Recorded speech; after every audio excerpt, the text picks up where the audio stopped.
Hi.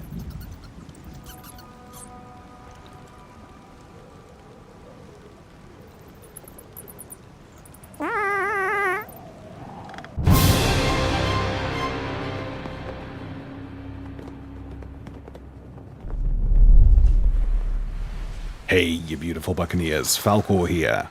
So, with it being Spooktober and the inevitable Halloween slowly approaching, I thought I'd talk a little on the darker side of the game and the realm that we visit every single day, but know very little about.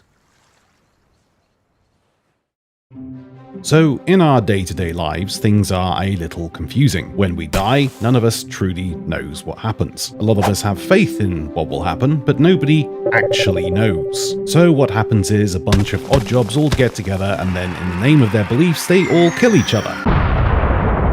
But in Sea of Thieves, it's just a commonly known fact that when we die, we go to the Sea of the Damned, or the Ferry of the Damned in our case, but that's merely where we just end up. The Sea of the Damned, however, isn't essentially an afterlife. It's an entire otherworldly realm. The Sea of the Damned is written about in our own folklore, mostly under a different name, however. For example, in Polynesian mythology, a boy named Taratakara was raised by the sea itself. Sea spirits built him a large boat that was tied to the underworld. It sailed by night and stopped if someone died at sea, collecting his or her soul.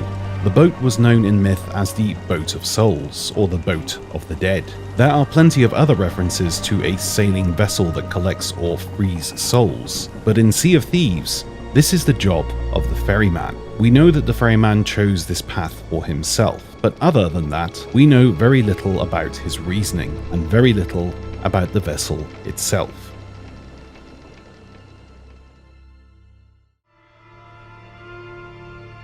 But in recent patches within the game, this otherworldly realm has been tampered with. The Fort of the Damned is a good example of this. This fort was simply known as Old Boot Fort, but thanks to the meddling of Stitcher Jim and the Masked Stranger, dark relics were used in an attempt to summon their new commander, Flameheart Sr. However, due to the lack of knowledge in the dark arts, something went very wrong indeed. And in essence, an otherworldly explosion occurred, opening a large rift between the realms, and the Fort of the Damned was born. Although the island structure itself remained intact, the fort itself took on the aesthetic from the realm it was summoned from, and became a dark and twisted place full of peril and tuckers. This suggests that the Sea of the Damned is essentially a mirror of the real world. What exists in our mortal realm also exists in the Sea of the Damned, a kind of upside down. But it's not just humans that can enter this realm. Skeletons too are sent to the Sea of the Damned when they perish. These are the specters that we deal with on this fort, and also the ghostly version of Greymarrow. The ferryman will only free those who he deems worthy of returning to the mortal realm. The tortured souls you see under the flame of fate are those he deems not worthy, at least for now. Instead, they serve the ferryman, and are locked below deck until a time he sees fit for their release. However, skeletons are forbidden from boarding the vessel. They must endure their demise in the Sea of the Damned, wandering its still waters and desolate islands for all eternity.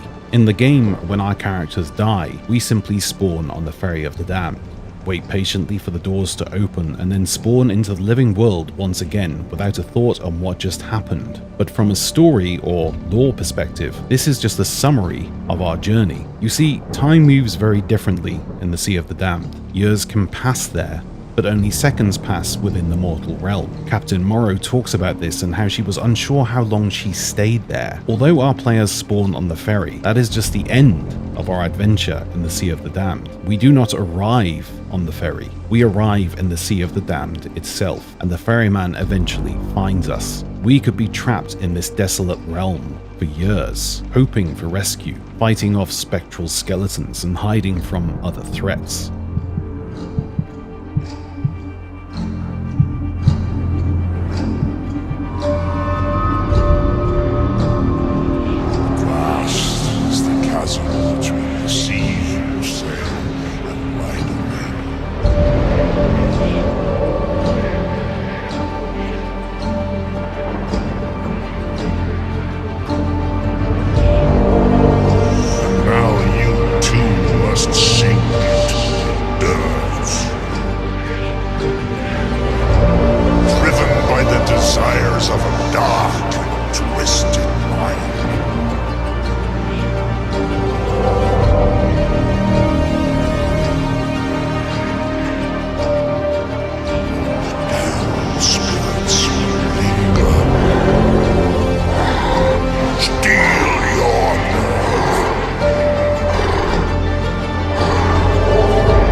provides the spirit world for living eyes.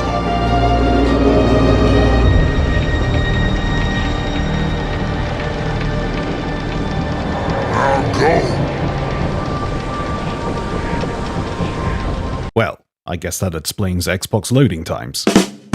The Fort of the Damned and the Dark Relics have proven that these Spectre versions of the skeletons that reside in this dark realm do have an escape method from their purgatory. And we also know that spirits can choose to live on in the mortal realm and not pass over to the Sea of the Damned. The spirits such as Pendragon are bound to this mortal realm due to unfinished business. Flameheart Senior is bound to this realm with his knowledge of dark powers. And the Pirate Lord is bound to this realm due to two artifacts that keep him here, his ancient pendant and his tankard. But these spectres have also been sighted outside of the Fort of the Damned, roaming on Athena missions and being present during Halloween updates. Flameheart Senior also has the ability to tear down the walls of each realm and summon forth his own army of ships from the Sea of the Damned. He can also reanimate long-dead Ashen Lords with dark magic, restructure a body for them and lay siege to the mortal coil. And that's a pretty big deal.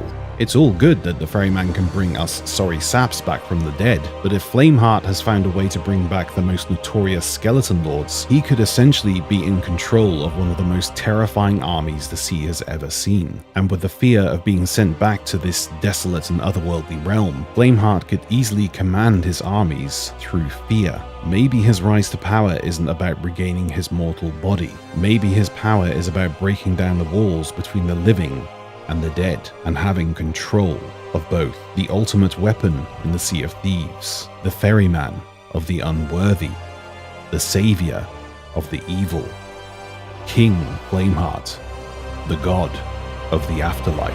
Face my name.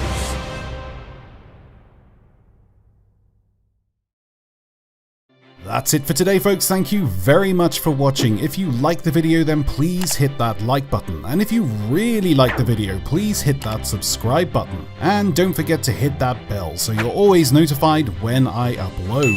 And if you're looking for ways to support me, please head over to my Patreon page where I offer tiers that give you perks for your support. Link is in the pinned comments below. Until next time, take care of yourself and happy sailing. Bye bye.